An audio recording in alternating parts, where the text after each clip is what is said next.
Dear students, നമുക്ക് surface കെമിസ്ട്രിയുടെ 13ാമത്തെ ക്ലാസ്സിലേക്ക് കിടക്കാം. കഴിഞ്ഞ ക്ലാസ്സിൽ നമ്മൾ പ്രോപ്പർട്ടീസ് ഓഫ് കൊളോയിഡ്സ് ഡിസ്കസ് ചെയ്ത് തുടങ്ങിയിരുന്നു. അതിൻ്റെ കണ്ടിന്യൂവേഷനാണ് നമ്മൾ ഇന്നത്തെ ക്ലാസ്സിൽ പഠിക്കുക. കൊളോയിഡ്സിൻ്റെ നമുക്ക് പഠിക്കാനുള്ള പ്രധാനപ്പെട്ട പ്രോപ്പർട്ടീസ് ഇവിടെ ലിസ്റ്റ് ഔട്ട് ചെയ്തിട്ടുണ്ട്. ലിസ്റ്റ് ഒന്ന് വായിച്ചു പോവാം നിങ്ങൾ. Electrical properties, optical properties, mechanical properties, color and colligative properties. അപ്പോൾ ഇതിൽ ആദ്യത്തെ പ്രോപ്പർട്ടി ഇലക്ട്രിക്കൽ പ്രോപ്പർട്ടി നമ്മൾ ഓൾറെഡി കഴിഞ്ഞ ക്ലാസ്സിൽ ഡിസ്കസ് ചെയ്ത് കഴിഞ്ഞു അല്ലേ? വായിച്ചു കാണുമല്ലോ എല്ലാവരും. ഇത് നമ്മൾ പഠിച്ചതാണ്. കൊളോയിഡിന് ചാർജ് ഉണ്ട് എന്ന് നമ്മൾ കണ്ടു. കൊളോയിഡിൻ്റെ ചാർജ് എന്ന് പറയുന്നത് dp പാർട്ടിക്കിൾസ് ക്യാരി ചെയ്യുന്ന ചാർജ് ആണെന്ന് പറഞ്ഞു. അപ്പോൾ പോസിറ്റീവ് ചാർജുമുണ്ട്, നെഗറ്റീവ് ചാർജുമുണ്ട്. കൊളോയിഡ്സിന് ചാർജ് ഉണ്ടാകുന്നത് എന്തുകൊണ്ടാണ്? ഇത്തരം കാര്യങ്ങളൊക്കെ നമ്മൾ പഠിച്ചു കഴിഞ്ഞു. പിന്നെ ഇന്നത്തെ നമ്മളുടെ പ്രോപ്പർട്ടീസ്, ഇന്ന് നമുക്ക് പഠിക്കാനുള്ള പ്രോപ്പർട്ടീസ് ഓരോന്നായിട്ട് നോക്കാം. ആദ്യം പഠിക്കുക optical properties. Optics is related to light അല്ലേ? ലൈറ്റുമായിട്ട് ബന്ധപ്പെടുന്നതാണ് ഒപ്റ്റിക്സ് എന്ന് പറയുന്ന ശാഖ. അപ്പോൾ ഇവിടെ നമ്മൾ കൊളോയിഡൽ സൊല്യൂഷനിൽ കൂടി ലൈറ്റ് കടന്നു പോയാൽ എന്താണ് കാണുക? അതാണ് നമ്മളിവിടെ പഠിക്കുന്നത്. നമ്മൾ സിനിമ കാണാൻ പോയിട്ടുണ്ടല്ലോ അല്ലേ? സിനിമ തിയേറ്ററിൽ ഇരിക്കുമ്പോൾ എല്ലാ ലൈറ്റുകളും ഓഫ് ചെയ്ത് കഴിയുമ്പോൾ പ്രൊജക്ടറിൽ നിന്നുള്ള ലൈറ്റ് വീഴുന്നത് കണ്ടിട്ടുണ്ടോ? ശ്രദ്ധിച്ചിട്ടുണ്ടോ നിങ്ങൾ? പലപ്പോഴും ഒക്കെ പുറകോട്ടൊക്കെ ഒന്ന് തിരിഞ്ഞ് നോക്കണം. അപ്പോൾ ആ ലൈറ്റിൻ്റെ പാത്ത് നിങ്ങൾക്ക് വിസിബിൾ ആണ്, നിങ്ങൾക്ക് കാണാൻ പറ്റും അല്ലേ? ശരിയല്ലേ? അതിങ്ങനെ ഒരു കോണിൻ്റെ ഷേപ്പിൽ ഇങ്ങനെ വീഴുന്നത് നിങ്ങൾക്ക് കാണാം. ഇനി അതുമല്ലെങ്കിൽ നമ്മൾ രാത്രി ഇരുട്ടിലേക്ക് ടോർച്ച് ലൈറ്റ് അടിച്ച് നോക്കിയിട്ടുണ്ടാവുമല്ലോ, അല്ലെങ്കിൽ ഒന്ന് അടിച്ച് നോക്കിയാൽ മതി. അപ്പോൾ ആ ടോർച്ച് ലൈറ്റിൽ നിന്ന് വീഴുന്ന ആ ലൈറ്റിൻ്റെ പാത്ത് നമുക്ക് കാണാം. It is visible. ഇനി അതിരാവിലെ നമ്മൾ എഴുന്നേൽക്കുമ്പോൾ ഇരുട്ട് മാഞ്ഞു തുടങ്ങിയിട്ടില്ലാത്ത സമയത്ത് സൺലൈറ്റ് ഇങ്ങനെ വന്ന് തുടങ്ങുന്നേ ഉള്ളൂ. ആ സമയത്ത് നമ്മൾ എഴുന്നേൽക്കുമ്പോൾ നമ്മുടെ മുറിയിൽ ലൈറ്റൊന്നുമില്ല, ഇരുട്ടാണ്. അപ്പോൾ ഈ നമ്മുടെ വെന്റിലേഷനിൽ കൂടി ചെറിയ ഹോളിൽ കൂടിയൊക്കെ അകത്തേക്ക് വീഴുന്ന ലൈറ്റ് കണ്ടിട്ടുണ്ടാവും. ഇല്ലെങ്കിൽ ഇനിയൊക്കെ ഒന്ന് ശ്രദ്ധിച്ചൊക്കെ നോക്കണം. എന്ത് ഭംഗിയാണെന്ന് അറിയാമോ ആ ലൈറ്റ് അങ്ങനെ വന്ന് നേരെ വെളുക്കുന്ന സമയത്ത് സൂര്യൻ്റെ ആദ്യ രശ്മികൾ ഇങ്ങനെ ഇരുട്ടിലേക്ക് വീഴുന്ന ആ കാഴ്ച നല്ല രസമുള്ള കാഴ്ചയാണ്. അവിടെയും നമുക്ക് ആ ലൈറ്റിൻ്റെ പാട്ട് കാണാൻ പറ്റും. നമ്മുടെ ഇരുണ്ട കാടുകളിലൊക്കെ നമ്മൾ നടക്കുകയാണെങ്കിൽ, നമ്മൾ ഈ വിനോദയാത്രയ്ക്കൊക്കെ പോകുമ്പോൾ ചെറിയ ചെറിയ കാടുകളിലൊക്കെ സന്ദർശനം നടത്താൻ പോകും. അവിടെയൊക്കെ നടക്കുമ്പോൾ ഈ മരത്തിൻ്റെ ഒക്കെ ഇടയ്ക്കൂടെ നല്ല ഇരുട്ടായിരിക്കും. ആ ഇരുട്ടിൽ കൂടെ സൺലൈറ്റ് വന്ന് വീഴുന്ന കാഴ്ച നല്ല ഭംഗിയാണ് എന്ന് മാത്രമല്ല ആ ലൈറ്റിൻ്റെ പാത്ത് നമുക്ക് കാണാൻ പറ്റും. അതെന്തുകൊണ്ടായിരിക്കും? അവിടെ ഈ എയറിനകത്ത് ധാരാളം ഡസ്റ്റ് പാർട്ടിക്കിൾസ് സസ്പെൻഡ് ചെയ്തിട്ടുണ്ട്. ഡസ്റ്റ് ഒരു കൊളോയിഡൽ സ്റ്റേറ്റിൽ നിൽക്കുന്ന സാധനമാണ്. എയറിൽ ഡസ്റ്റ്, സോളിഡ് പാർട്ടിക്കിൾസ് ഡിസ്ട്രിബ്യൂട്ട് ചെയ്തിരിക്കുന്ന ഒരു കൊളോയിഡാണ് ഡസ്റ്റ്, എയറോസോൾ. അപ്പോൾ ഈ ലൈറ്റ് വീഴുമ്പോൾ നമുക്കറിയാം ഈ ഡസ്റ്റ് പാർട്ടിക്കിൾസ് അല്ലെങ്കിൽ colloidal particles R bigger in size അല്ലേ? 1 നാനോമീറ്ററിനും 1000 നാനോമീറ്ററിനും ഇടയ്ക്ക് പാർട്ടിക്കിൾ സൈസ് ഉള്ളവരാണ്. അപ്പോൾ ഈ പാർട്ടിക്കിൾസിൻ്റെ, കൊളോയിഡൽ പാർട്ടിക്കിൾസിൻ്റെ ഡയമീറ്റർ വന്നു വീഴുന്ന ലൈറ്റിൻ്റെ വേവ് ലെങ്തിനോട് കമ്പയറബിൾ ആണെങ്കിൽ അല്ലെങ്കിൽ സിമിലർ ആണെങ്കിൽ ഈ വീഴുന്ന ലൈറ്റിനെ സ്കാറ്റർ ചെയ്യാനുള്ള കഴിവ് ഈ കൊളോയിഡൽ പാർട്ടിക്കിൾസിനുണ്ട്. അപ്പോൾ പാർട്ടിക്കിൾസിൽ വന്ന് തട്ടി ലൈറ്റ് സ്കാറ്റർ ചെയ്തു. അപ്പോൾ അങ്ങനെ സ്കാറ്റർ ചെയ്യുന്നത് കൊണ്ട് ഒരു കൊളോയിഡിൽ കൂടി ലൈറ്റ് കടന്നു പോയാൽ ലൈറ്റിൻ്റെ പാത്ത് നമുക്ക് കാണാൻ പറ്റുന്നു. This phenomenon is called Tyndall effect. When light is allowed to pass through a colloidal solution, the path of light is visible. എന്താ വിസിബിൾ എന്ന് പറഞ്ഞാൽ കാണാൻ പറ്റുന്നു എന്നർത്ഥം.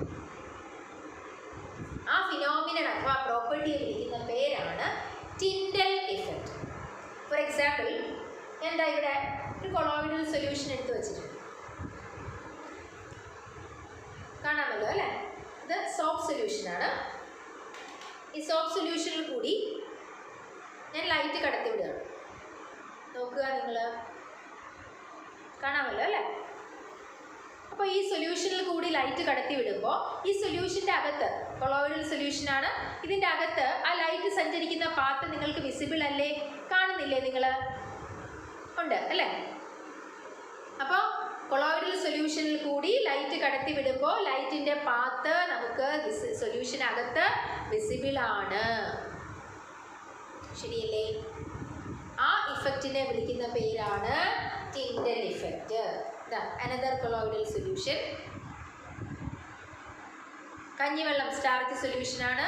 ഇത് കൂടി ലൈറ്റ് കടത്തി വിടുന്നു. നിങ്ങൾക്ക് അത്ര അങ്ങോട്ട് ക്ലിയർ ആയിരിക്കില്ല, കാരണം ഇതൊരു ക്ലൗഡി സൊല്യൂഷൻ ആയതുകൊണ്ട്. എന്നാലും നിങ്ങൾക്ക് കാണാൻ പറ്റുന്നുണ്ടാവും ഈ സൊല്യൂഷൻ്റെ അകത്ത് ലൈറ്റ് സഞ്ചരിക്കുന്ന പാത്ത് കാണാം. This effect is called Tyndall effect. ഞാൻ വേറൊരു സൊല്യൂഷൻ എടുത്ത് വെച്ചിട്ടുണ്ട്. ഇത് ഉപ്പുവെള്ളമാണ്. This is a true solution. ഇതിൽ കൂടെ ഞാൻ ലൈറ്റ് കടത്തി വിടുന്നുണ്ട്. നിങ്ങൾക്ക് കാണാമോ അതിനകത്ത് എന്തെങ്കിലും? ഇവിടെ നിങ്ങൾ നോക്കിയേ, ഞാൻ ആ ലൈറ്റ് കടത്തി വിടുമ്പോൾ ലൈറ്റ് വെള്ളം ഇതിൽ കൂടെ കടന്നു പോകുന്നുണ്ട്. കണ്ടോ? അതിൽ കൂടെ കടന്നു പോയിട്ട് ആ ബോർഡിൽ വീഴുന്നത് നിങ്ങൾക്ക് കാണാം. പക്ഷേ ഇതിനകത്ത് പാത്ത് കാണാൻ പറ്റുന്നുണ്ടോ? ഇല്ല. അതെന്തുകൊണ്ടായിരിക്കും? കൊളോയിഡൽ സൊല്യൂഷനിൽ കൂടി കടത്തി വിട്ടപ്പോൾ ലൈറ്റിൻ്റെ പാത്ത് നിങ്ങൾക്ക് വിസിബിളായി അല്ലേ? പക്ഷേ ട്രൂ സൊല്യൂഷനിൽ കൂടി ലൈറ്റ് കടന്നു പോകാൻ അനുവദിക്കുമ്പോൾ ലൈറ്റിൻ്റെ പാത്ത് നമ്മൾ കാണുന്നില്ല. അതെന്തുകൊണ്ടായിരിക്കും? ആ ട്രൂ സൊല്യൂഷനിലെ സൊല്യൂട്ടിൻ്റെ പാർട്ടിക്കിൾ സൈസ് വളരെ കുറവാണ്. 1 നാനോമീറ്ററിനേക്കാൾ താഴെയാണ്. അപ്പോൾ വന്ന് വീഴുന്ന ലൈറ്റിൻ്റെ വേവ് ലെങ്തിനോട് കമ്പയർ ചെയ്യുമ്പോൾ ഈ സൊല്യൂട്ട് പാർട്ടിക്കിൾസിൻ്റെ സൈസ് വളരെ ചെറുതായതുകൊണ്ട് ദേ കനോട്ട് സ്കാറ്റർ ലൈറ്റ്. അതുകൊണ്ട് ട്രൂ സൊല്യൂഷനിൽ കൂടി ലൈറ്റ് കടന്നു പോയാൽ ടിൻഡൽ ഇഫക്റ്റ് ഒബ്സർവ് ചെയ്യുന്നില്ല. ഓക്കെ, അപ്പോൾ എന്താ Tyndall effect? When light is allowed to pass through a colloidal solution, the path of light is visible. ലൈറ്റിൻ്റെ പാത്ത് നമുക്ക് കാണാൻ പറ്റുന്നു. This effect is called Tyndall effect. ഇനി ആ ലൈറ്റിൻ്റെ പാത്ത് നിങ്ങൾ കണ്ടിട്ടുണ്ടെങ്കിൽ അതൊരു കോൺ ഷേപ്പിലാണ് വരിക. So the path of light is called Tyndall cone. Light കടത്തി വിടുന്നു. നമ്മൾ മൈക്രോസ്കോപ്പിൽ കൂടി ഒബ്സർവ് ചെയ്താൽ നല്ല ക്ലിയർ ആയിട്ട് നമുക്കത് കാണാൻ പറ്റും. So the path of light appears in the form of a cone. So it is called a Tyndall cone. എന്താ ടിൻഡൽ ഇഫക്റ്റിന് കാരണം? It is due to the scattering of light by colloidal particles. Okay. ഇനി Tyndall effect observe ചെയ്യണമെങ്കിൽ ചില conditions ഒക്കെ ഉണ്ട്. ഒന്നാമത്തെ condition, നമ്മളുടെ colloidal പാർട്ടിക്കിൾസിൻ്റെ diameter വന്നു വീഴുന്ന ലൈറ്റിൻ്റെ വേവ് ലെങ്തിനോട് കമ്പയറബിൾ ആയിരിക്കണം. ലൈറ്റിൻ്റെ വേവ് ലെങ്തിനേക്കാൾ വളരെ കുറവാണ് പാർട്ടിക്കിൾസിൻ്റെ ഡയമീറ്റർ എങ്കിൽ ദേ കനോട്ട് സ്കാറ്റർ ലൈറ്റ്. അപ്പോൾ ടിൻഡൽ ഇഫക്റ്റ് ഒബ്സർവ് ചെയ്യില്ല. So one condition is the diameter of the colloidal particles should be comparable to that of the wavelength of light used. രണ്ടാമത്തെ condition, dispersed ഫേസും dispersion മീഡിയവും തമ്മിൽ refractive ഇൻഡെക്സിൽ നല്ല വ്യത്യാസമുണ്ടാവണം. There should be large difference in the refractive indices of dispersed phase and dispersion medium. എങ്കിൽ മാത്രമേ Tyndall effect observe ചെയ്യുള്ളൂ. ഇനി ഈ Tyndall ഇഫക്റ്റിനെ base ചെയ്തുകൊണ്ട് 1903 സിഗ്മോണ്ടി എന്ന് പറയുന്ന സയൻറ്റിസ്റ്റ് ഒരു പ്രത്യേകതരം മൈക്രോസ്കോപ്പ് ഡെവലപ്പ് ചെയ്തിട്ടുണ്ട്. It is called ultra microscope. Ultra microscope is based on this phenomenon Tyndall effect. നമ്മൾ കൊളോയിഡൽ സൊല്യൂഷനിൽ കൂടി ലൈറ്റ് കടത്തിവിട്ട് അൾട്രാ മൈക്രോസ്കോപ്പ് വഴി ഒബ്സർവ് ചെയ്യുമ്പോൾ ഈ കൊളോയിഡൽ പാർട്ടിക്കിൾസ് സ്കാറ്റർ ചെയ്യുന്ന ലൈറ്റിനെ ഒരു ഡാർക്ക് ബാക്ക്ഗ്രൗണ്ടിൽ പതിപ്പിക്കുകയാണ്. ലൈറ്റ് ഡാർക്ക് ബാക്ക്ഗ്രൗണ്ടിൽ ലൈറ്റ് നല്ല ബ്രൈറ്റ് സ്പോട്ടുകളായിട്ട് സ്റ്റാറുകളായിട്ട് അപ്പിയർ ചെയ്യും. അപ്പോൾ ഓരോ കൊളോയിഡൽ പാർട്ടിക്കിളിലും ലൈറ്റ് വന്ന് വീഴുമ്പോൾ അതിനെ സ്കാറ്റർ ചെയ്യുന്നുണ്ട്. സ്കാറ്റർ ചെയ്യുമ്പോൾ ആ സ്കാറ്റേർഡ് ലൈറ്റ് എല്ലാം ഓരോ ബ്രൈറ്റ് സ്റ്റാറുകളായിട്ട് ഡാർക്ക് ബാക്ക്ഗ്രൗണ്ടിൽ അപ്പിയർ ചെയ്യണം. അപ്പോൾ ശരിക്കും ആ സ്റ്റാറുകളെ എണ്ണിയാൽ നമുക്ക് നമ്മുടെ സൊല്യൂഷനിലെ കൊളോയിഡൽ പാർട്ടിക്കിൾസിന്റെ എണ്ണം കണ്ടുപിടിക്കാം. ശരിയല്ലേ? നമ്മൾ ശരിക്കും ഡാർക്ക് ബാക്ക്ഗ്രൗണ്ടിൽ ഒബ്സർവ് ചെയ്യുന്ന കൊളോയിഡൽ പാർട്ടിക്കിൾസിനെ അല്ല, പകരം ആ പാർട്ടിക്കിൾസ് സ്കാറ്റർ ചെയ്യുന്ന ലൈറ്റിനെയാണ്. അപ്പോൾ ഓരോ പാർട്ടിക്കിളും ലൈറ്റിനെ സ്കാറ്റർ ചെയ്ത് ഓരോ ബ്രൈറ്റ് സ്പോട്ട് ഉണ്ടാക്കുന്നുണ്ട് ഡാർക്ക് ബാക്ക്ഗ്രൗണ്ടിൽ. അപ്പോൾ ആ സ്പോട്ടുകളെ എണ്ണിയാൽ that is equal to the number of colloidal particles present in that solution. അല്ലേ? അപ്പോൾ ആ നമ്മൾ എടുത്തിരിക്കുന്ന സൊല്യൂഷന്റെ വോളിയം നമുക്ക് അറിയാമെങ്കിൽ നമുക്ക് ഈ സ്പോട്ടുകളുടെ എണ്ണത്തിൽ നിന്നും ആ പെർട്ടിക്കുലർ വോളിയത്തിലെ കൊളോയിഡൽ പാർട്ടിക്കിൾസിന്റെ എണ്ണം കണ്ടുപിടിക്കാം. അതിൽ നിന്ന് നമുക്ക് യൂണിറ്റ് വോളിയത്തിലെ പാർട്ടിക്കിളുകളുടെ എണ്ണം കണ്ടുപിടിക്കാം. ശരിയല്ലേ? അപ്പോൾ ആ യൂണിറ്റ് വോളിയത്തിലെ പാർട്ടിക്കിളുകളുടെ എണ്ണത്തിൽ നിന്ന് നമുക്ക് ഈ പാർട്ടിക്കിൾസിന്റെ മാസ് കണ്ടുപിടിക്കാം. ടിൻഡൽ ഇഫക്റ്റ് ഉപയോഗിച്ചുകൊണ്ട് അൾട്രാ മൈക്രോസ്കോപ്പിന്റെ സഹായത്തോടെ നമുക്ക് കൊളോയിഡൽ പാർട്ടിക്കിളുകളുടെ മാസ് ഡിറ്റർമിൻ ചെയ്യാം. മനസ്സിലാവുന്നോ? അപ്പോൾ ടിൻഡൽ ഇഫക്റ്റ് എന്ന് പറയുന്ന പ്രോപ്പർട്ടി നിങ്ങൾക്ക് ക്ലിയർ ആയോ? ധാരാളം ഷോർട്ട് ക്വസ്റ്റ്യൻസ് അതിന് ചോദിക്കുന്നതാണ്, റിപ്പീറ്റഡ് ആയി ചോദിച്ച് കണ്ടിട്ടുണ്ട്. എന്താണ് ടിൻഡൽ ഇഫക്റ്റ്? എന്താ Tyndall effect? When light is allowed to pass through a colloidal solution, the path of light is visible. It is called Tyndall effect. നമ്മുടെ ഈ ഉദാഹരണങ്ങളൊക്കെ ഓർക്കുക. ഇതാ പ്രൊജക്ടറിൽ നിന്ന് ലൈറ്റ് വീഴുന്നതും, ഇരുട്ട് മുറിയിലെ ടോർച്ച് ലൈറ്റ് അടിച്ചു നോക്കുന്നതും, രാവിലെ നമ്മുടെ മുറിയിലേക്ക് സൺലൈറ്റ് വീഴുന്നതും ഒക്കെ എന്തൊരു ഉദാഹരണങ്ങളാണ്? ടിൻഡൽ ഇഫക്റ്റിന് ഉദാഹരണങ്ങളാണ്. What is Tyndall cone? The path of light appears as a cone. It is called a Tyndall cone. ഇനി മറ്റൊന്ന്, what is the reason behind Tyndall effect? Tyndall effect കാണാനുള്ള കാരണം എന്താണ്? എന്താ കാരണം? Scattering of light by colloidal particles. Why Tyndall effect is not observed in true solutions? എന്തുകൊണ്ടാണ് true സൊല്യൂഷനിൽ Tyndall effect കാണാൻ പറ്റാത്തത്? എന്തുകൊണ്ടാ? ട്രൂ സൊല്യൂഷനിലെ സൊല്യൂട്ടുകളുടെ പാർട്ടിക്കിൾ സൈസ് വളരെ കുറവാണ്. അതുകൊണ്ട് അവർക്ക് ലൈറ്റിനെ സ്കാറ്റർ ചെയ്യാൻ പറ്റില്ല. മറ്റൊന്ന് ചോദിക്കാവുന്നത്, what are the conditions for Tyndall effect? Tyndall effect ഉണ്ടാവാനുള്ള കണ്ടീഷൻസ് എന്തൊക്കെയാണ്? പാർട്ടിക്കിൾ സൈസും പാർട്ടിക്കിളിൻ്റെ ഡയമീറ്ററും ലൈറ്റിൻ്റെ വേവ് ലെങ്ത്തും സിമിലർ ആയിരിക്കണം. ഡി പിയും ഡി എമ്മും തമ്മിൽ ലാർജ് റിഫ്രാക്റ്റീവ് ഇൻഡെക്സ് ഡിഫറൻസ് ഉണ്ടാവണം. Which instrument uses the principle of Tyndall effect? ഏതാ? Ultra microscope. ഓക്കെ, അതൊക്കെ അതിൽ നിന്ന് വരാവുന്ന ചോദ്യങ്ങളാണ്. മനസ്സിലായല്ലോ അല്ലേ? അടുത്ത പ്രോപ്പർട്ടിയിലേക്ക് പോവാം നമുക്ക്. Mechanical property. Mechanics is related to movement അഥവാ മോഷൻ. കൊളോയിഡിൻ്റെ മൂവ്മെൻറ്റിനെ പറ്റിയാണ് പറയാം. നമ്മളിപ്പോൾ ടിൻഡൽ ഇഫക്റ്റിന് ഞാൻ നിങ്ങൾക്ക് ചില ഉദാഹരണങ്ങളൊക്കെ പറഞ്ഞു തന്നില്ലേ? പ്രൊജക്ടറിലെ ലൈറ്റ് വീഴുന്നത്. ആ ലൈറ്റ് വീഴുമ്പോൾ നിങ്ങൾ ശ്രദ്ധിച്ചിട്ടുണ്ടോയെന്ന് അറിയില്ല, ഈ രാവിലെ നമ്മുടെ മുറിയിലേക്ക് ഇരുട്ട് മുറിയിലേക്ക് ലൈറ്റ് വീഴുമ്പോഴൊക്കെ നിങ്ങൾ ശ്രദ്ധിച്ചിട്ടുണ്ടെങ്കിൽ അതിൽ ചില ആൾക്കാർ ഇങ്ങനെ മൂവ് ചെയ്യുന്നത് കാണാം, ഡാൻസ് ചെയ്യുന്നത് കാണാം. കണ്ടിന്യൂസ് മൂവ്മെൻറ്റ്, അങ്ങോട്ടും ഇങ്ങോട്ടും ഇങ്ങനെ അനങ്ങിക്കൊണ്ടേയിരിക്കുന്നത് കാണാം. അതാരാ ഈ അനങ്ങിക്കൊണ്ടിരിക്കണേ? നമ്മുടെ ഡസ്റ്റ് പാർട്ടിക്കിൾസ് ആണ്. നമ്മൾ അങ്ങ് നോക്കിയാൽ നമ്മൾ അന്തം വിട്ടു പോകും.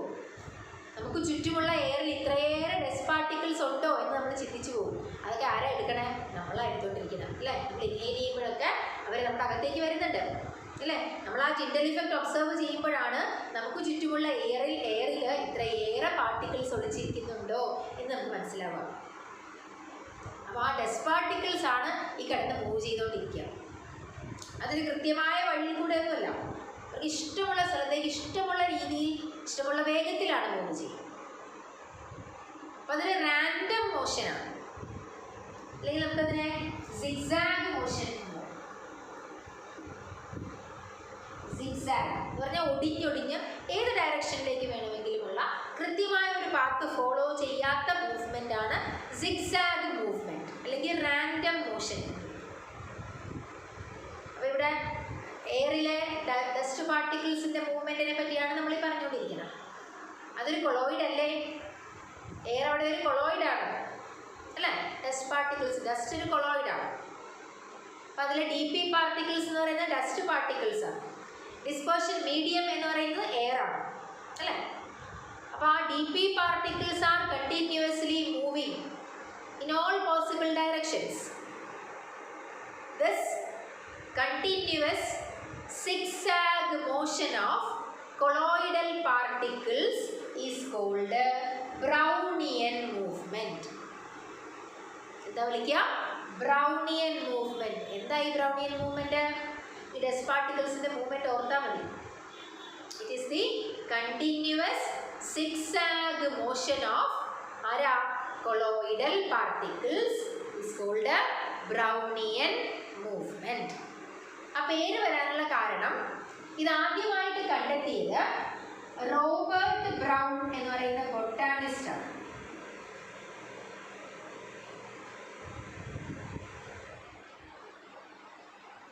റോബർട്ട് ബ്രൗൺ അദ്ദേഹം ഒരു ബൊട്ടാണിസ്റ്റ് ആയിരുന്നു. പോളൻ ഗ്രെയിൻസിനെ, പൂമ്പൊടിയെ വെള്ളത്തിൽ സസ്പെൻഡ് ചെയ്താൽ it is A colloidal solution. അപ്പോൾ വാട്ടറിൽ സസ്പെൻഡ് ചെയ്തിരിക്കുന്ന ഈ പോളൻ ഗ്രെയിൻസിൻ്റെ മൂവ്മെൻറ്റ് ഒബ്സർവ് ചെയ്തപ്പോഴാണ് ഇതിനെപ്പറ്റി റോബർട്ട് ബ്രൗണിന് ഒരു ഐഡിയ കിട്ടിയത്. So it is called Brownian movement.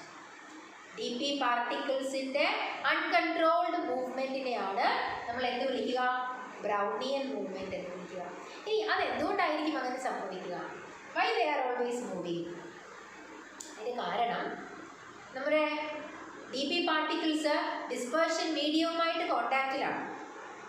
അപ്പോൾ ഈ ഡിസ്പേർഷൻ മീഡിയത്തിൻ്റെ പാർട്ടിക്കിൾസ് ഡി പി പാർട്ടിക്കിൾസുമായിട്ട് ഇങ്ങനെ ബൊമ്പാർഡ് ചെയ്തുകൊണ്ടായിരിക്കണം. It is an unbalanced bombardment. എല്ലാ ഡയറക്ഷൻസിൽ നിന്നും ഇങ്ങനെ പല രീതിയിലാണ് ബൊമ്പാർഡ്മെൻറ്റ് നടക്കുക.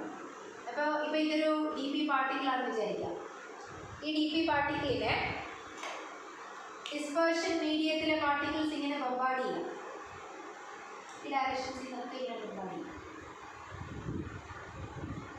അപ്പോൾ ഇങ്ങനെ ബൊമ്പാർഡ് ചെയ്തുകൊണ്ടിരിക്കുമ്പോൾ ഇത് ഇങ്ങോട്ടായിരിക്കും പോകില്ല. ഇവിടെ ഇങ്ങനെ ഇങ്ങോട്ട് തള്ളിയാൽ ഇത് ഇങ്ങോട്ട് പോയി. എല്ലാ ഡയറക്ഷൻസിനും തുല്യമായിട്ട് തള്ളുന്നുണ്ടെങ്കിൽ മൂവ്മെൻറ്റ് ഇല്ല. പക്ഷെ തുല്യമായിട്ടല്ല തള്ളുക, പല രീതിയിലാണ് ബൊമ്പാർഡ്മെൻറ്റ് നടക്കുക. അപ്പോൾ ഇങ്ങോട്ട് ഇങ്ങനെ പുഷ് ചെയ്തുകൊണ്ടിരിക്കുന്നതെങ്കിൽ ഇങ്ങോട്ട് പോയി.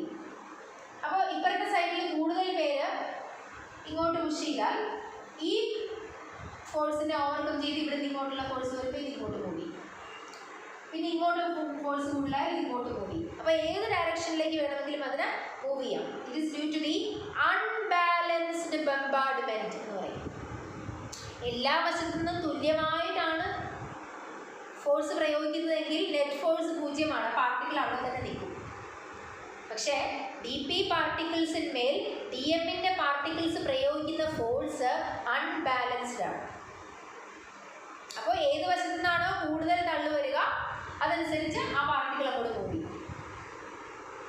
അപ്പോൾ it is due to the unbalanced bombardment of D P particles by the particles of dispersion medium. Dispersion മീഡിയത്തിലെ പാർട്ടിക്കിൾസ് ഡി പി പാർട്ടിക്കിളുകളിന്മേൽ പ്രയോഗിക്കുന്ന അൺബാലൻസ്ഡ് ഫോഴ്സ് കൊണ്ടാണ് ഡി പി പാർട്ടിക്കിൾസ് ഇങ്ങനെ മൂവ് ചെയ്തുകൊണ്ടേയിരിക്കുക.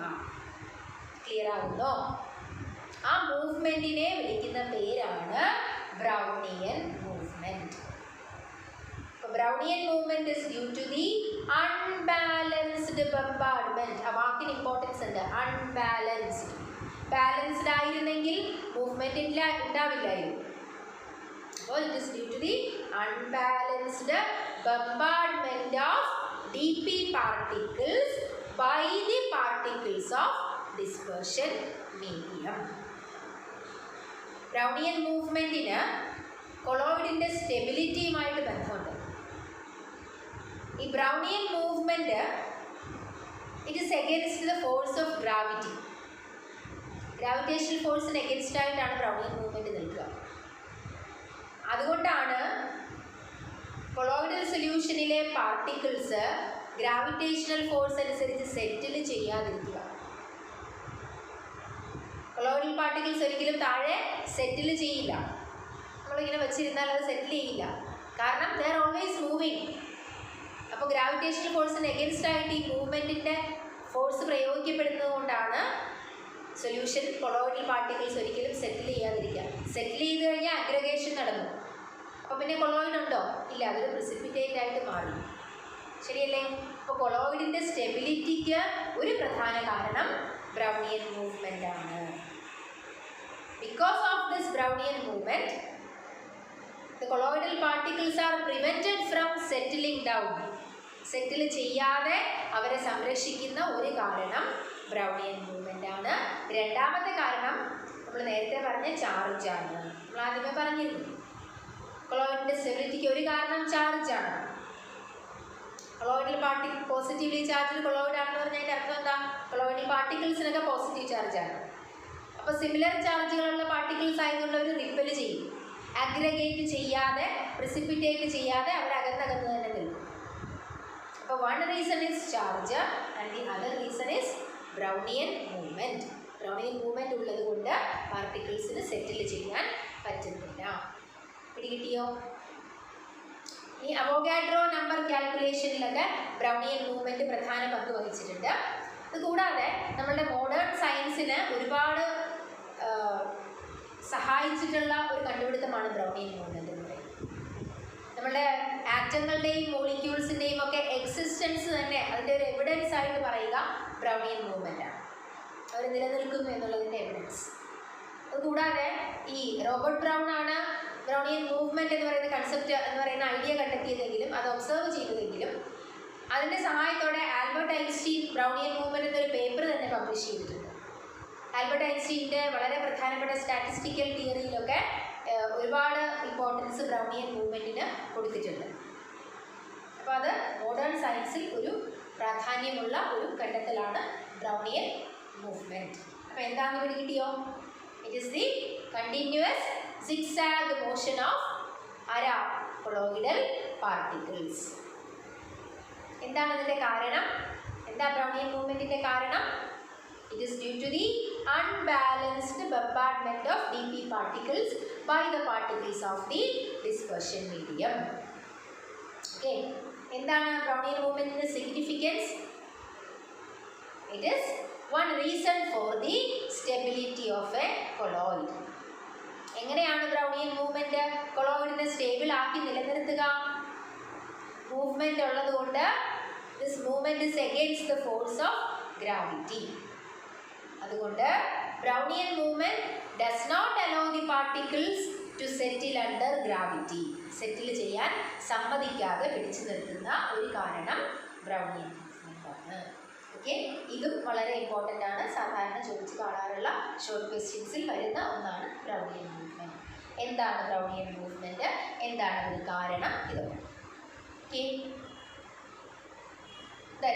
അടുത്ത പ്രോപ്പർട്ടിയിലേക്ക് വരട്ടെ. Colour of colloids. കൊളോയിഡിൻ്റെ കളറ്. നമ്മളൊരു കൊളോയിഡൽ സൊല്യൂഷനിൽ കൂടി ലൈറ്റ് കടന്നു പോകാൻ അനുവദിച്ചാൽ ലൈറ്റിൻ്റെ പാർട്ടിക്കിൾസിനെ സ്കാറ്റർ ചെയ്യും എന്ന് പറയും. അപ്പോൾ അങ്ങനെ ലൈറ്റ് കടത്തിവിട്ട് നമ്മളൊരു കൊളോയിഡൽ സൊല്യൂഷനെ മൈക്രോസ്കോപ്പിൽ കൂടി ഒബ്സർവ് ചെയ്താൽ നമുക്ക് ആ സൊല്യൂഷൻ്റെ കളറ് കാണാൻ പറ്റും. സൊല്യൂഷൻ്റെ കളറ്, കൊളോയിഡൽ സൊല്യൂഷൻ്റെ കളറ് രണ്ട് കാര്യങ്ങളെയാണ് പ്രധാനമായും ഡിപ്പെൻഡ് ചെയ്യുക. ഒന്ന്, പാർട്ടിക്കിൾ സൈസ് ഓഫ് കൊളോയിഡ്. കൊളോയിഡിൻ്റെ പാർട്ടിക്കിൾ സൈസിനെ ഡിപ്പെൻഡ് ചെയ്യും. രണ്ടാമത്തേത്, the manner in which we observe the light. ലൈറ്റിനെ ഒബ്സർവ് ചെയ്യുന്ന രീതി. അതായത് നമ്മൾ പറഞ്ഞു കൊളോയിഡൽ സൊല്യൂഷൻ ലൈറ്റിനെ സ്കാറ്റർ ചെയ്യുന്നത് കൊണ്ടാണ് ആ പാത്ത് കാണാൻ പറ്റുക എന്നത്. അപ്പോൾ ലൈറ്റിനെ സ്കാറ്റർ ചെയ്യണമെങ്കിൽ കൊളോയിഡൽ പാർട്ടിക്കിളിൻ്റെ ഡയമീറ്ററും ലൈറ്റിൻ്റെ വേവ് ലെങ്തും സിമിലർ ആയിരിക്കണം എന്ന് പറഞ്ഞു. അപ്പോൾ ആ പാർട്ടിക്കിൾ സൈസ് മാറുന്നതനുസരിച്ച് അതിനെ സ്കാറ്റർ ചെയ്യാൻ ആവശ്യമായ ലൈറ്റിന്റെ വേവ് ലെങ്ത്തും മാറും. അപ്പോൾ colour of A solution, colour of A colloidal solution depends on the wave length of light used. നമ്മൾ ഉപയോഗിക്കുന്ന ലൈറ്റിന്റെ വേവ് ലെങ്ത് അനുസരിച്ച് കളർ ഡിഫറെൻ്റ് ആണ്. ലൈറ്റിന്റെ വേവ് ലെങ്ത് എന്തിനെ ഡിപ്പെൻഡ് ചെയ്യും? പാർട്ടിക്കിൾ സൈസിനെ ഡിപ്പെൻഡ് ചെയ്യും. അതുകൊണ്ടാണ് ഞാൻ പറഞ്ഞത് പാർട്ടിക്കിൾ സൈസ് അനുസരിച്ച് കളർ മാറും. ഉദാഹരണത്തിന് നമ്മൾ ഗോൾഡ് സോൾ എടുക്കുകയാണ്. ഗോൾഡ് സോൾ നമ്മൾ ഒബ്സർവ് ചെയ്യുമ്പോൾ വളരെ ഫൈൻ പാർട്ടിക്കിൾസ് ആണെങ്കിൽ നമുക്കറിയാം 1 നാനോമീറ്ററിനും 1000 നാനോമീറ്ററിനും ഇടയ്ക്കാണ് കൊളോയിഡിൻ്റെ പാർട്ടിക്കിൾ സൈസ്. അതിനിടയ്ക്ക് എത്ര വേണമെങ്കിലും ആവാം. അപ്പോൾ വളരെ ഫൈൻ ഗോൾഡ് പാർട്ടിക്കിൾസ് ആണ് കൊളോയിഡൽ സൊല്യൂഷനിലുള്ളതെങ്കിൽ ഇറ്റ് അപ്പിയേഴ്സ് ആസ് റെഡ് കളറാണ് ഗോൾഡിൻ്റെ കൊളോയിഡിൽ കിട്ടുക. ഇനി പാർട്ടിക്കിൾ സൈസ് കൂടുന്നതനുസരിച്ച് കളർ ചേഞ്ചസ് ടു പർപ്പിൾ. വീണ്ടും പാർട്ടിക്കിൾ സൈസ് കൂടിയാൽ ഇറ്റ് അപ്പിയേഴ്സ് ബ്ലൂ. അങ്ങനെ finally it appears as golden. അപ്പോൾ colour depends on particle size. Particle size അനുസരിച്ച് ലൈറ്റിൻ്റെ വേവ് ലെങ്തും മാറും. കാരണം പാർട്ടിക്കിൾ സൈസ് അനുസരിച്ചാണ് സ്കാറ്റർ ചെയ്യുന്ന ലൈറ്റിൻ്റെ വേവ് ലെങ്ത് എന്ന് പറയുന്നത്. ആ പാർട്ടിക്കിൾ സൈസിന് കറസ്പോണ്ടിങ് ആയ വേവ് ലെങ്ത് ഉള്ള ലൈറ്റ് ഉപയോഗിച്ചാലേ സ്കാറ്ററിങ് നടക്കുള്ളൂ. അപ്പോൾ നമുക്ക് പറയാം colour of A solution depends on the colour of A colloidal solution depends on the wave length of light. ആ വേവ് ലെങ്ത് ഓഫ് ലൈറ്റ് എന്തിനെ ഡിപ്പെൻഡ് ചെയ്യും? പാർട്ടിക്കിൾ സൈസിനെ ഡിപ്പെൻഡ് ചെയ്യും. അതാണ് ഞാൻ ആദ്യമേ പറഞ്ഞത്. Colour of A colloidal solution depends on particle size of the colloid. രണ്ടാമത്തേത്, നമ്മൾ എങ്ങനെയാണ് ആ ലൈറ്റിനെ ഒബ്സർവ് ചെയ്യുക എന്നതനുസരിച്ചും വ്യത്യാസപ്പെടും കളർ. നമ്മൾ പറയുന്നുണ്ട് കൊളോയിഡൽ സൊല്യൂഷൻ ട്രാൻസ്ലൂസൻ്റ് ആണെന്ന് പറയുന്നത്. എന്ന് പറഞ്ഞാൽ എന്താ അർത്ഥം? Partially transparent. കുറച്ച് കടത്തിവിടും, കുറച്ച് റിഫ്ലക്റ്റ് ചെയ്യും. അപ്പോൾ നമ്മളിപ്പോൾ ഒരു കൊളോയിഡൽ സൊല്യൂഷൻ ഒബ്സർവ് ചെയ്യുകയാണ്. For example milk and water. Colloidal solution of milk in water നമ്മൾ ഒബ്സർവ് ചെയ്താൽ ട്രാൻസ്മിറ്റഡ് ലൈറ്റിനെയാണ് നമ്മൾ വ്യൂ ചെയ്യുന്നതെങ്കിൽ it appears as red in colour. കടത്തിവിടുന്ന ലൈറ്റിനെയാണ് ഒബ്സർവ് ചെയ്യുന്നത്. പകരം റിഫ്ലക്റ്റ് ചെയ്യുന്ന ലൈറ്റിനെയാണ് നമ്മൾ ഒബ്സർവ് ചെയ്യുന്നതെങ്കിൽ it appears as blue in colour. അത് ഓരോ കൊളോയിഡിനും ഡിഫറെൻ്റ് ആയിരിക്കും. ഒരു എക്സാമ്പിൾ ആണ് ഞാൻ ഈ പറഞ്ഞത്. മിൽക്ക് ഇൻ വാട്ടറിനെ നമ്മൾ ഒബ്സർവ് ചെയ്താൽ ട്രാൻസ്മിറ്റഡ് ലൈറ്റ് ആണ് വ്യൂ ചെയ്യുന്നതെങ്കിൽ അത് റെഡ് കളറിലും, റിഫ്ലക്റ്റഡ് ലൈറ്റിനെയാണ് വ്യൂ ചെയ്യുന്നതെങ്കിൽ അത് ബ്ലൂ കളറിലും അപ്പിയർ ചെയ്യും. അപ്പോൾ അതാണ് ഞാൻ പറഞ്ഞത്. ഒരു കൊളോയിഡിൻ്റെ കളറ് പാർട്ടിക്കിൾ സൈസിനെ ഡിപ്പെൻഡ് ചെയ്യും, നമ്മൾ ഒബ്സർവ് ചെയ്യുന്ന രീതിയെയും ഡിപ്പെൻഡ് ചെയ്യും. ഓക്കെ, അവിടെയൊക്കെ നമ്മൾ ഉപയോഗിക്കുന്ന principle scattering of light by colloidal particles ആണ്. ക്ലിയർ ആയോ? Then another property, colligative property. നമുക്ക് colligative property ഇവിടെ ഡീറ്റെയിൽഡ് ആയിട്ടില്ല. നമ്മൾ ഡീറ്റെയിൽഡ് ആയി പഠിച്ച് കഴിഞ്ഞു. എവിടെയാ? ആദ്യ പ്രോപ്പർട്ടി ആയിട്ടാണ് നമ്മൾ colligative properties പഠിച്ചത്. സൊല്യൂഷൻ്റെ പ്രോപ്പർട്ടീസ് ആയിട്ടാണ് നമ്മൾ പഠിച്ചത് അല്ലേ? എന്താ colligative property? ഡൈല്യൂട്ട് സൊല്യൂഷൻ്റെ പ്രോപ്പർട്ടീസ് ആണ്. ആ പ്രോപ്പർട്ടീസിൻ്റെ വാല്യൂ സൊല്യൂട്ട് പാർട്ടിക്കിളുകളുടെ എണ്ണത്തെയാണ് ഡിപ്പെൻഡ് ചെയ്യുക എന്ന് പറയുന്നത് അല്ലേ? ഏതൊക്കെയായിരുന്നു നമ്മുടെ colligative പ്രോപ്പർട്ടീസ്? ഓർക്കുന്നോ? ഒന്ന് പറഞ്ഞു നോക്കിക്കേ. Relative lowering of vapour pressure, elevation in boiling point, depression in freezing point and osmotic pressure അല്ലേ? അപ്പോൾ ഈ 4 പ്രോപ്പർട്ടീസിൻ്റെ വാല്യൂ സൊല്യൂട്ട് പാർട്ടിക്കിളുകളുടെ എണ്ണത്തെയാണ് ഡിപ്പെൻഡ് ചെയ്യുക. സൊല്യൂട്ട് പാർട്ടിക്കിളുകളുടെ എണ്ണം കൂടുന്നതനുസരിച്ച് colligative പ്രോപ്പർട്ടീസിൻ്റെ വാല്യൂവും കൂടുന്നു എന്ന് പഠിച്ചു അല്ലേ? അപ്പോൾ ഇനി നമ്മൾ കൊളോയിഡൽ സൊല്യൂഷൻ എടുക്കുകയാണ്. ട്രൂ സൊല്യൂഷനും ഒരു കൊളോയിഡൽ സൊല്യൂഷനും കൂടെ നമ്മൾ കമ്പയർ ചെയ്താൽ കൊളോയിഡൽ സൊല്യൂഷനിലെ പാർട്ടിക്കിളുകളുടെ സൈസ് ട്രൂ സൊല്യൂഷൻ്റെ പാർട്ടിക്കിൾ സൈസിനേക്കാൾ വലുതാണ്. ശരിയല്ലേ? അപ്പോൾ നമ്മൾ ഒരേ കോൺസെൻട്രേഷനിലുള്ള ട്രൂ സൊല്യൂഷനും കൊളോയിഡൽ സൊല്യൂഷനും എടുത്താൽ കൊളോയിഡൽ സൊല്യൂഷനിലെ പാർട്ടിക്കിളുകളുടെ എണ്ണം ട്രൂ സൊല്യൂഷനിലെ പാർട്ടിക്കിളുകളുടെ എണ്ണത്തെക്കാൾ കുറവാണ്. അപ്പോൾ പാർട്ടിക്കിളുകളുടെ എണ്ണം കുറഞ്ഞാൽ കോളിഗേറ്റീവ് പ്രോപ്പർട്ടിയുടെ വാല്യൂവും കുറവായിരിക്കും. So compared to a true solution, colloidal solutions have low colligative property values. അവരുടെ colligative property value true solutionൻ്റെതിനേക്കാൾ കുറവായിരിക്കും. ഇനി പക്ഷേ നമ്മൾ പറയുന്നുണ്ട് ഓസ്മോട്ടിക് പ്രഷർ ഏറ്റവും നല്ലൊരു കോളിഗേറ്റീവ് പ്രോപ്പർട്ടി ആയിട്ട് നമ്മൾ മോളിക്കുലാർ മാസ് ഡിറ്റർമിനേഷനിൽ പ്രത്യേകിച്ചും വളരെ വലിയ മോളിക്കുലാർ മാസ് ഉള്ള കോമ്പൗണ്ടുകളുടെയൊക്കെ മോളിക്കുലാർ മാസ് ഡിറ്റർമിനേഷന് ഏറ്റവും നല്ല colligative property measurement osmotic pressure ആണെന്ന് നമ്മൾ പറഞ്ഞിരുന്നു. എത്ര ഡൈല്യൂട്ട് സൊല്യൂഷൻ ആണെങ്കിലും നമുക്ക് വളരെ നല്ല വാല്യൂ കിട്ടും എന്ന് പറഞ്ഞിട്ടുണ്ടായിരുന്നു. അപ്പോൾ അതുപോലെ തന്നെ നമ്മുടെ കൊളോയിഡൽ സൊല്യൂഷൻ്റെ കേസിലും ചില കൊളോയിഡൽ സൊല്യൂഷൻസ് നല്ല ഓസ്മോട്ടിക് പ്രഷർ വാല്യൂ തരാറുണ്ട്. For example protein solution, polymer solution, അതൊക്കെ കൊളോയിഡൽ സൊല്യൂഷൻസാണ്. അവർക്കൊക്കെ പാർട്ടിക്കിളുകളുടെ എണ്ണം വളരെ കുറവാണെങ്കിൽ പോലും നല്ല ഓസ്മോട്ടിക് പ്രഷർ വാല്യൂ തരാറുണ്ട്. അപ്പോൾ ആ ഓസ്മോട്ടിക് പ്രഷർ വാല്യൂ ഉപയോഗിച്ച് നമുക്ക് അവരുടെ മോളിക്കുലാർ മാസ് കണ്ടുപിടിക്കാൻ പറ്റാറുണ്ട്. പക്ഷേ ഇൻ കോമൺ കൊളോയിഡൽ സൊല്യൂഷൻ്റെ കോളിഗേറ്റീവ് പ്രോപ്പർട്ടിയുടെ വാല്യൂ ട്രൂ സൊല്യൂഷൻ്റെ കോളിഗേറ്റീവ് പ്രോപ്പർട്ടി വാല്യൂവിനേക്കാൾ വളരെ കുറവായിട്ടാണ് കാണുക. കാരണം പാർട്ടിക്കിളുകളുടെ എണ്ണം കുറവാണ്. Okay, so these are general properties of colloids. മനസ്സിലായിട്ടുണ്ടല്ലോ അല്ലേ? അതിൽ ഏറ്റവും പ്രധാനപ്പെട്ടത് electrical property, optical property and mechanical property. അതിൽ നമ്മൾ പഠിച്ച ടേംസ് ഒക്കെ വളരെ വളരെ ഇമ്പോർട്ടൻ്റ് ആണ്. ഒരിക്കൽ കൂടി ആ ടേംസ് ഞാൻ നിങ്ങളെ ഓർമ്മിപ്പിക്കാം. ഇലക്ട്രിക്കൽ പ്രോപ്പർട്ടീസിൽ നമ്മൾ പഠിച്ച ടേംസ് ഹെംഹോൾസ് ഇലക്ട്രിക്കൽ ഡബിൾ ലെയർ പഠിച്ചു. സീറ്റ പൊട്ടൻഷ്യൽ അഥവാ ഇലക്ട്രോ കൈനറ്റിക് പൊട്ടൻഷ്യൽ കണ്ടിരുന്നു. ഇലക്ട്രോഫോറസിസ്, ഇലക്ട്രോ ഓസ്മോസിസ്, ഈ നാലും നമ്മൾ ഷോർട്ട് ക്വസ്റ്റ്യൻ ആയിട്ട് ചോദിക്കുന്നതാണ്. അതുകൂടാതെ ഒപ്റ്റിക്കൽ പ്രോപ്പർട്ടീസിൽ നമ്മൾ ഇന്ന് കണ്ട പ്രധാനപ്പെട്ട ടേമുകൾ ടിൻഡൽ ഇഫക്റ്റ്, ടിൻഡൽ കോൺ, അതിൻ്റെ കണ്ടീഷൻസ് ഒക്കെ നമ്മൾ പറഞ്ഞിരുന്നു നേരത്തെ. പിന്നെ ബ്രൗണിയൻ മൂവ്മെൻറ്റ്, ഇതൊക്കെ ഒരുപാട് തവണ റിപ്പീറ്റഡായി ചോദിച്ചിട്ടുള്ളതാണ്. അപ്പോൾ വളരെ ഇമ്പോർട്ടൻ്റ് എന്ന് മാർക്ക് ചെയ്ത് വെച്ച് തന്നെ പഠിക്കുക. ഓക്കെ, ഇന്നത്തെ ക്ലാസ് മനസ്സിലായിട്ടുണ്ടാവും എന്ന് കരുതുന്നു. നന്നായിട്ട് വായിച്ച് മനസ്സിലാക്കുക. നമുക്ക് അടുത്ത ക്ലാസ്സിൽ കാണാം. Thank you.